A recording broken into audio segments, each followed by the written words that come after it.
અમદાવાદ ખાતે Paldi police station હદ વિસ્તારમાં આવેલી અશોકનગર સોસાયટીની બાજુમાં આવેલા દિગંબર જૈન દેરાસરમાં રાત્રિના સમયે ચોર ત્રાટકી અને દાનપેટીની ચોરી કરી સમગ્ર ઘટનામાં મંદિર દિવસના 3 વાગે બંધ કરી તાળું મારી દીધું હતું. બાદ રાત્રિના ચોર દિવાલ ઓળંગી મંદિરમાં પ્રવેશ કરી મંદિરમાં રહેલી દાનપેટી ચોરી ગયા હતા.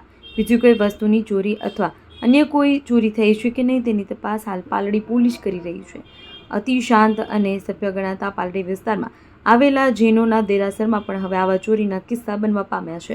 જોવાનું એ રહ્યું કે પોલીસ આ બનાવમાં કઈ દિશામાં તપાસ આદરી ચોરને પકડી પાડશે. વિનોદ પરમાર, સત્ય ડે ન્યૂઝ, અમદાવાદ.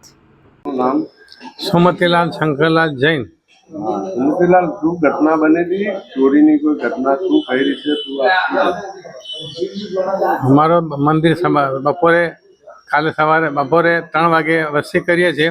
વસ્તી કર્યા પછી સવારે અમને પૂજારીએ જાણ કરી 6 વાગે જાણ કરી કે આપણે મંદિરના તાળું તૂટ્યું છે. તો મેં અહીંયા આવ્યો ને અહીંયા આવીને જોયું તો અમારે અંદરની દાનપેટી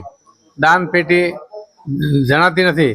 એમાં 70 થી 80 હજાર રૂપિયાનો અંદાજિત પૈસા હોય છે, એ મળતી નથી. સવારની ઘટના છે? એ ઘટના રાતની બની હશે, પણ અમે સવારે આવીને જોયું. નામ? મનીષભાઈ. મનીષભાઈ, અહીંયા શું કરો તમે? પૂજારી તરીકે શું સાહેબ? શું ઘટના બની હશે? અહીંયા સવારે 6 વાગે હું ઉપર આવ્યો. અહીંયા તાળું ખુલેલું જ હતું, તૂટેલું હતું.